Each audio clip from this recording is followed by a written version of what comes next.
मैंने कहा था कि आका अलैहिस्सलाम ने वादी मिना में एक तकरीर की थी आखिरी हज्जतुल वदा के मौके पर। आका ने कहा था जो अपने पीछे दीन का गम लगा लेता है अल्लाह ताला उसकी दुनिया का कफील और जिम्मेदार हो जाता है। जो अपने पीछे दीन का गम लगा लेता हो, मैं जन्नत कैसे जाऊं, मैं दीन का काम कैसे करूं, कैसे लोगों में दीन फैल जाए, कैसे लोग बुराइयों से बच जाएं, कैसे लोग अल्लाह वाला बन जाएं, कैसे लोग मुस्तफ़ा के सच्चे गुलाम बन जाएं, जो हर वक्त इसी फिक्र में भुला जाता है।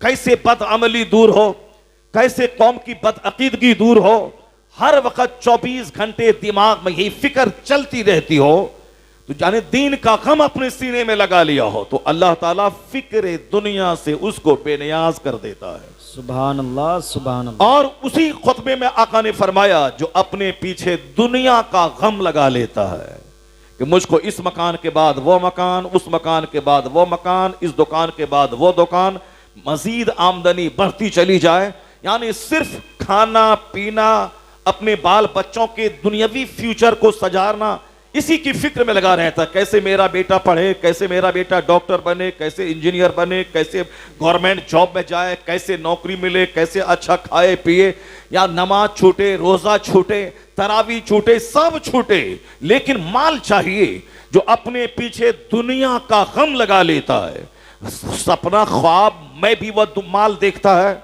सुबह उठने के बाद फौरन फोन पे माल की बातें करता है, रात में बिस्तर पे सोते सोते माल की बात करता है, खाना खाते दस्तरखान पे बाल बच्चों के बीच माल की बातें करता है। फलां ने इतना माल कमा लिया, फलां ने इतनी फैक्ट्री डाल दी, फलां बंबई में जाके 50 फ्लैट खरीद लिया, यानी 24 घंटे माल माल माल करता रहता है। तो हुजूर ने क्या फरमाया, अल्लाह तबारक तारीफ और तौसीफ बयान करने के लिए अल्फाज और जुमले नहीं मिलते हैं। कोई 5 साल खिदमत करता है तो कहते हैं कि साहब इनकी बड़ी खिदमतें हैं दुनिया में। कोई 25 साल खिदमत करे तो लोग कहते हैं कि साहब इनको सिल्वर जुबली दिया जाना चाहिए।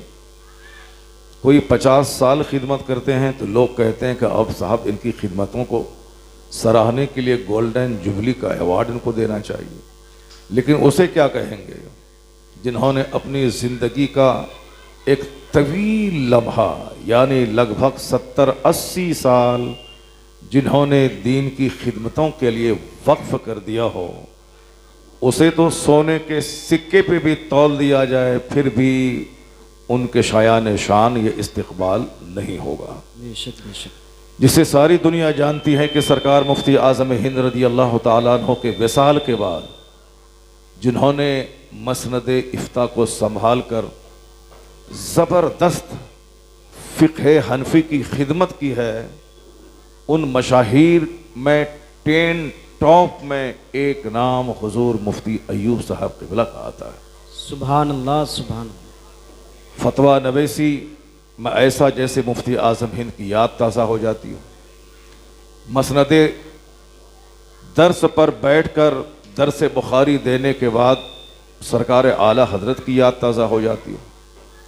और जिनका सूफियाना किरदार देखने के बाद बड़े बड़े औलिया सालिहीन की दास्तान जो किताबों में हम लोग पढ़ते थे, उसकी चलती फिरती तस्वीर मुफ्ती अय्यूब साहब की शख्सियत में नज़र आती है। सुभान अल्लाह, सुभान अल्लाह। बहुत सारे लोग इमामुल मंतिक, इमामुल नहव होते हैं, लेकिन आमाल सालिहा न होने की वजह से उनकी दरसगाह बेफैज़ हो जाती है।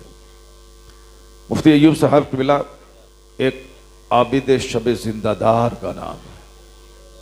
हर वक्त मुताला करने वाले, मुताले से फारिग होकर ज़िक्र इलाही में मशगूल रहने वाले, सुभान अल्लाह, एक सूफी बासफ़ा और एक जिंदा वली का नाम है। सुभान अल्लाह, सुभान अल्लाह। सरकार मुफ्ती आज़म हिंद रज़ी अल्लाह तआला अन्हु ने हुजूर हाफिज़ अब्दुल मुबीन अमरोहवी रहमतुल्लाह अलैह को कहा था, अगर किसी को जिंदा वली देखना हो तो हाफिज़ साहब को देख लें।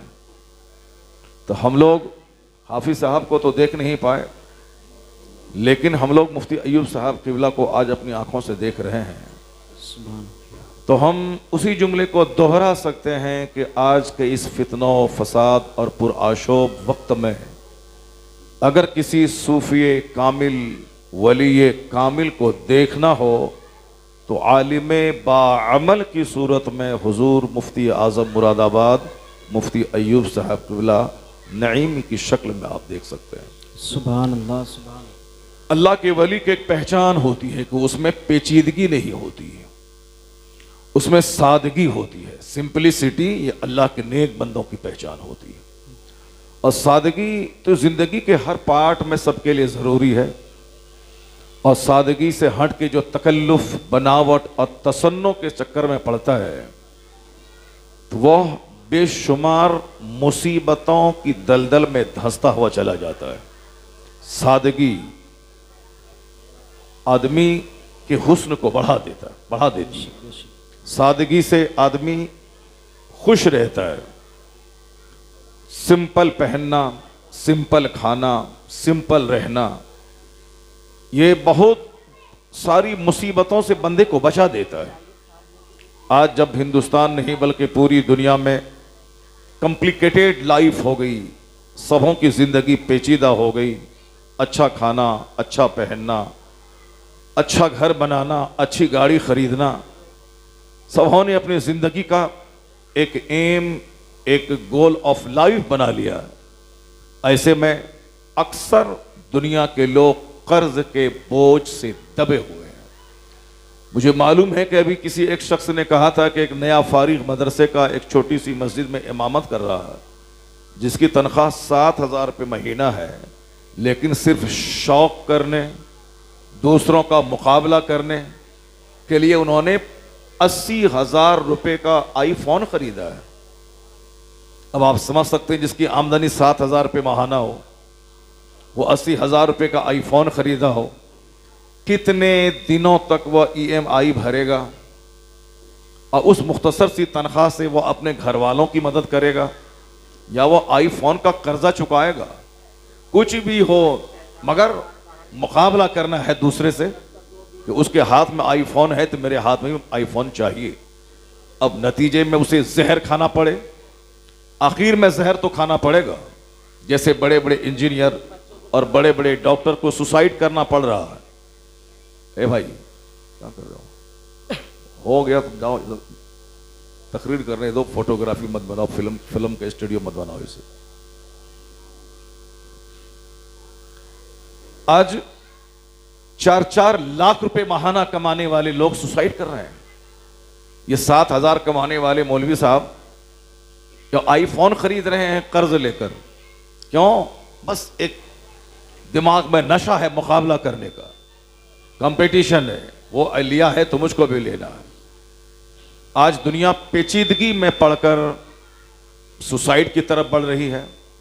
लोग फिल्म इंडस्ट्रीज में काम करते हैं, सारे लोग जानते हैं कि साहब करोड़ों अरबों रुपए कमाते हैं फिल्म में काम करने वाले, लेकिन सबों को मालूम होना चाहिए कि फिल्म इंडस्ट्रीज में काम करने वाले लोग अभी अपने घर के फैन में लटक के फांसी के फंदे पे चढ़ के जान दे रहे हैं। सुशांत सिंह राजपूत जैसा आदमी, स्मार्ट खूबसूरत एक्टर, जवानी में जो गैर शादीशुदा था, अनमैरिड, करोड़ों रुपए उन्होंने कमाया। बंबई में समंदर के किनारे अपना करोड़ों का फ्लैट था उसका, लेकिन कोरोना काल में उन्होंने सुसाइड कर लिया। जो फटीचर क्लास का आदमी है, जो साहब ठेला पे मौज बेचता है, केला बेचता है, सेब बेचता है, सब्जी बेचता है, वो तो मस्त है, उसके चेहरे गुलाब की तरह खिले हुए हैं। लेकिन बंबई में फिल्म इंडस्ट्रीज में काम करने वाला, करोड़ों रुपए कमाने वाला फांसी के फंदे पे लटक रहा है। आखिर वजह तो है, वजह यही है कि सेब बेचने वाला अगर 1,000 रुपए रोजाना कमा लेता है, ये खुदा के हुजूर सजदा रेज़ होकर अल्लाह का शुक्र अदा करता है कि इलाही तेरा करोड़ों एहसान कि तूने मुझे 1,000 रुपए की नेमत अता फरमा दी।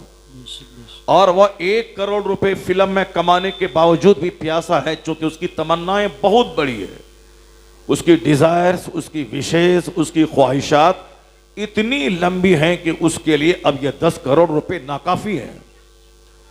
उसी के बंगले के बगल में 10 दिन के बाद एक 30 साला खूबसूरत एक्ट्रेस की डेड बॉडी सड़ी हुई घर से निकली, जिसको देखने के लिए करोड़ों लोग बेचैन रहते थे, जो अपने हुस्न का सौदा करके 10 रुपए कमाती थी। लेकिन आखिर मुसीबत कौन सी उसकी जिंदगी में आई कि उनकी सड़ी हुई लाश उसके घर से निकली। यही तसन्नो, यही दिखावा, यही पेचीदगी, यही कॉम्प्लिकेटेड लाइफ गुजारना और की तमन्ना। हम चाय 10 रुपए में पीते हैं, मगर यही इसी चाय की कीमत 10,000 रुपए। हम साहब एक शूज 5,000 रुपए में जबरदस्त शूज इस्तेमाल कर सकते हैं, लेकिन इसी शूज को पहनने वाले लोग 10-10 लाख रुपए के जूते पहनते हैं। 10 लाख रुपए में कार सड़क पे दौड़ रही है। इसी हिंदुस्तान में 100 करोड़ की कारें भी दौड़ रही हैं। अब आप समझ सकते हैं कि जिसकी ख्वाहिशात दराज होंगी वो अरबों कमाने के बाद भी प्यासा होगा। आज अमेरिका में जब सुसाइड के वारदात बढ़ने लगे, तब वहां के दानिश्वरों को ख्याल आया है कि अपनी जिंदगी को सिंपल बनाइए। हिंदुस्तान में जब बेंगलोर का इंजीनियर 5 लाख कमाने वाला सुसाइड करने लगा, तब यहां के दानिश्वरों को ख्याल आया है कि अपनी लाइफ सिंपल रखे। चाइना, जापान जैसे तरक्की याफ्ता ममालिक में भी सुसाइड के रुझानात बढ़ गए। यानी खुदकुशी करना, या तो डिप्रेशन में चला जाना, या फिर मजीद कमाने की हवस में ब्लड प्रेशर हाई का मरीज हो जाना, और मकसद पूरा नहीं हुआ, प्लान पूरा नहीं हुआ, जो एम बनाया था वो पूरा नहीं हुआ, तो झुंझला के जहर खा के मर जाना। यानी एम बड़ा हाई है, मकसद बड़ा ऊंचा है, लेकिन अगर वो पूरा नहीं हुआ तो वो क्या करेगा? वो जहर खा के मर जाएगा। तो अब कोटा में हिंदुस्तान से बहुत सारे लोग कोने कोने से पढ़ने जाते हैं। हर महीने 10 से लेके 15 बच्चे वहां से सुसाइड करते हुए उसकी डेड बॉडी उसके घर पहुंचती है। जो बच्चे नीट की तैयारी करने गए, जो बच्चे वहां MBBS की तैयारी करने गए, जो बच्चे वहां ITI सेक्टर में आला कामयाबी हासिल करने के लिए गए हैं, लेकिन आपको मालूम होगा कि वहां हर महीने 2, 4, 10 लाशें निकलती हैं। क्यों? माँ बाप की तमन्नाएं उसके साथ वाबस्ता है कि मेरा बेटा डॉक्टर बनेगा, लेकिन वह बच्चा उस काबिल नहीं है कि वह डॉक्टर बने, 18 घंटे स्टडी कर सके। तो अब माँ बाप को क्या मुंह दिखाएगा? अब वो फांसी के फंदे पे लटक जाता है। यानी इस कदर खुदकुशी के रुझानात बढ़ गए, चूंकि जिंदगी में ख्वाहिशात बड़ी दराज हो गई। जिंदगी को लोगों ने कॉम्प्लिकेटेड और पेचीदा बना दिया। नारे तो तकबीर, अब सारी दुनिया के लोग ये कहने लगे कि साहब आला हजरत लाइफ को सिंपल बनाइए। उस्ताजुल उलमा हजरत अल्लामा मौलाना मुफ्ती सुलेमान साहिब किबला, नारे तकबीर, नारे रिसालत। सुभान अल्लाह, क्या बात है। देखिए हमारे मुफ्ती सुलेमान साहब किबला मदरसतुल आली की तशरीफ आवरी हो गई। अब एक तरफ मुफ्ती आज़म मुरादाबाद है और एक तरफ मुफ्ती वक्त माहिर इल्म फ़न जबलुल इल्म हज़रत मौलाना सुलेमान साहब हैं, मुफ्ती सुलेमान साहब हैं। इन दोनों अजीम हस्तियों के बीच में मुझको खिताब करना पड़ रहा है। ये हमारी ज़िंदगी के लिए सौभाग्य है, ये हमारी बहुत बड़ी खुशकिस्मती है कि मैं आज इन दोनों अजीम हस्तियों के बीच में खिताब कर रहा हूँ। बच्चों का शोर अलग दिमाग को अपनी तरफ माइल कर रहा है, और कोई यहाँ का मुंतजिम हो जो उनके पास जाए और सारे बच्चों को खामोश करे ताकि कुछ देर गुफ्तगू हो जाए। बहुत सारे लोग गुफ्तगू सुनना चाहते हैं मगर बच्चे शोर मचा रहे हैं। अल्लाह तबारक व तआला हमारे मुफ्ती सलमान साहब किबला को और लंबी उम्र अता फरमाए। आमीन। एक तरफ उस्ताद 90+ हो चुके हैं और एक तरफ शागिर्द हैं जो मेरे ख्याल से 50+ हो चुके हैं, और फिर अल्लाह करे कि उस्ताद को अल्लाह 100+ की लंबी उम्र अता फरमा दे। आमीन आमीन। अभी ये हमारे लिए एक मॉडल है मुफ्ती साहब किबला। 50 साल के बाद लोग झूलने लगते हैं, 60 साल के बाद कमर टेढ़ी हो जाती है, 70 साल के बाद बिस्तर पे पेशाब पाखाना होने लगता है, लेकिन मुफ्ती साहब किबला ने जो दीन की खिदमतें की हैं, जो चटाई पर बैठकर मुफ्ती सुलेमान जैसे बड़े बड़े शागिर्दों को जन्म दिया है, आज उसी दीनी खिदमतों का इनाम अल्लाह दिया है कि 90+ होने के बाद 25 साला जवान की ताकत अपने सीने में रखते हैं। सुभान अल्लाह, सुभान अल्लाह। बहुत सारे लोग जो नाज़ो नअम में पलते हैं, जो साहब खरबों की प्रॉपर्टी जमा करके बड़े बड़े एक्सपोर्टर बने हुए हैं, लेकिन उनकी सेहत चौपट हो गई। 60+ होते होते 1 दर्जन बीमारियों में घिर गए। इलाज कराने के लिए कोई अमेरिका जाते हैं, कोई ब्रिटेन जाते हैं, लेकिन मैंने पढ़ा है कि जो शुरू से कुरान करीम को गौर से देखकर पढ़ता है, 90 साल की उम्र में भी अल्लाह चाहे तो बगैर चश्मे के कुरान पाक की तिलावत करता है। सुभान अल्लाह, सुभान अल्लाह। जिनकी जिंदगी के 70-80 साल सिर्फ कुरान देखने और हदीस देखने में जिसकी आंखें गुजर गई हों, जाहिर सी बात है उसका इनाम तो मिलना चाहिए।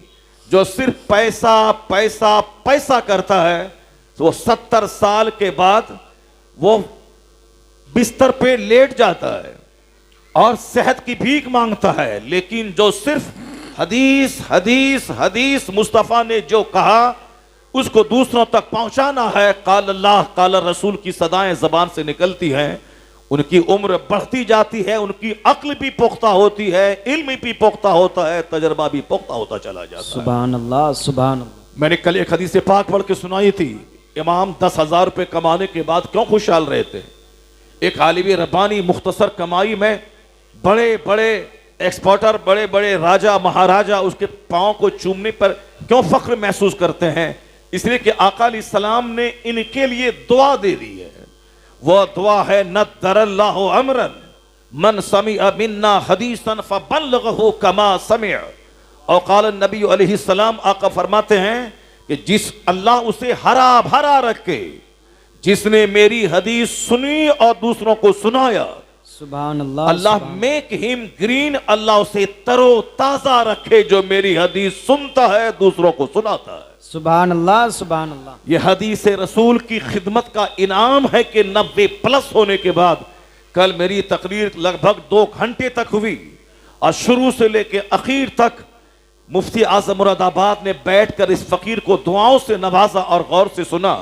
ये कोई पेशावर आलिम या पेशावर खतीब ऐसा कर ही नहीं सकता है, चूंकि उसको एक घमंड होता है कि साहब मैं जानता हूं, मगर सादगी का मुजस्समा, इल्मो फन का पहाड़ होने के बावजूद आजिज़ी की तस्वीर बनकर, यही वो क्वालिटी है जो हजारों मुफ्तियों के बीच में मुफ्ती अयूब साहब को मुमताज कर देती है। सुभान अल्लाह, सुभान अल्लाह।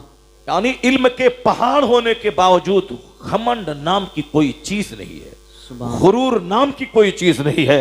यही वो क्वालिटी है जो उनके चेहरे को तरोताजा किए हुए है। रंग भले ही सांवला है मगर गोरों के सरदार हैं ये।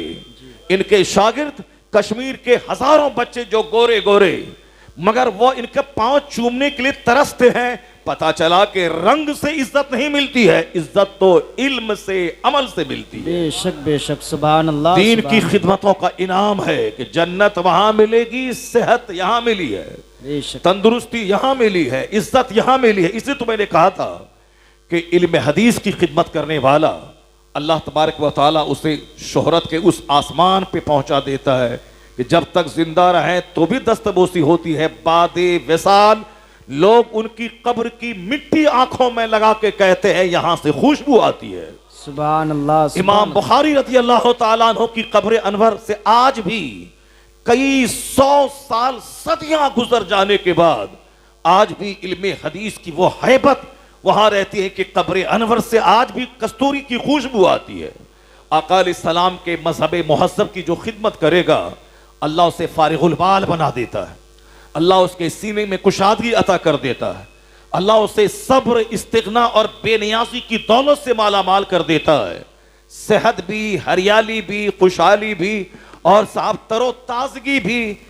जाहिर सी बात है आपको भी है कि इस फैक्ट्री के बाद वो फैक्ट्री, इस कारखाने के बाद वो कारखाना, इस बिल्डिंग के बाद वो बिल्डिंग, लेकिन जिनको फिक्र हो कि इस दर्स के बाद वो दर्स, इस मदरसे के बाद वो मदरसा, इस जलसे के बाद वो जलसा, इस तालिब इल्म के बाद वो तालिब इल्म, इसके बाद वो काम, यानी कभी दर्स देना है, कभी फतवा लिखना है, कभी अम्र बिल मारूफ करना है, कभी तथीर कल्ब का सामान करना है, कभी जब भी रहे दीन का काम करना है तो उसको इनाम तो मिलना है।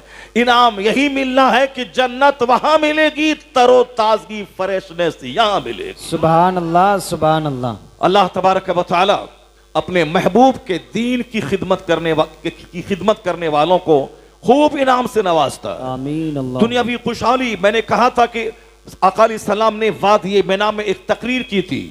आखिरी हज्जतुल वदा के मौके पर आका ने कहा था, जो अपने पीछे दीन का गम लगा लेता है अल्लाह ताला उसकी दुनिया का कफील और जिम्मेदार हो जाता है। जो अपने पीछे दीन का गम लगा लेता हो, मैं जन्नत कैसे जाऊं, मैं दीन का काम कैसे करूं, कैसे लोगों में दीन फैल जाए, कैसे लोग बुराइयों से बच जाएं, कैसे लोग अल्लाह वाला बन जाएं, कैसे लोग मुस्तफ़ा के सच्चे गुलाम बन जाएं, जो हर वक्त इसी फिक्र में भुला जाता है। कैसे बदअमली दूर हो, कैसे कौम की बदअकीदगी दूर हो, हर वक्त 24 घंटे दिमाग में यही फिक्र चलती रहती हो, तो जाने दीन का गम अपने सीने में लगा लिया हो तो अल्लाह ताला फिक्र दुनिया से उसको बेनियाज कर देता है। सुभान अल्लाह, सुभान अल्लाह। और उसी खुतबे में आका ने फरमाया, जो अपने पीछे दुनिया का गम लगा लेता है कि मुझको इस मकान के बाद वो मकान, उस मकान के बाद वो मकान, इस दुकान के बाद वो दुकान, मजीद आमदनी बढ़ती चली जाए, यानी सिर्फ खाना पीना, अपने बाल बच्चों के दुनियावी फ्यूचर को सजारना, इसी की फिक्र में लगा रहता है। कैसे मेरा बेटा पढ़े, कैसे मेरा बेटा डॉक्टर बने, कैसे इंजीनियर बने, कैसे गवर्नमेंट जॉब में जाए, कैसे नौकरी मिले, कैसे अच्छा खाए पिए, या नमाज छूटे, रोजा छूटे, तरावी छूटे, सब छूटे, लेकिन माल चाहिए। जो अपने पीछे दुनिया का गम लगा लेता है, सपना ख्वाब में भी वह माल देखता है, सुबह उठने के बाद फौरन फोन पे माल की बातें करता है, रात में बिस्तर पे सोते सोते माल की बात करता है, खाना खाते दस्तरखान पे बाल बच्चों के बीच माल की बातें करता है। फलां ने इतना माल कमा लिया, फलां ने इतनी फैक्ट्री डाल दी, फलां बंबई में जाके 50 फ्लैट खरीद लिया, यानी 24 घंटे माल माल माल करता रहता है। तो हुजूर ने क्या फरमाया, अल्लाह तबारक व तआला उस बंदे को जो अपने पीछे दुनिया का गम लगा लेता है, तो अल्लाह उनकी निगाहों के सामने मुफलिसी के दरवाजे खोल देता है।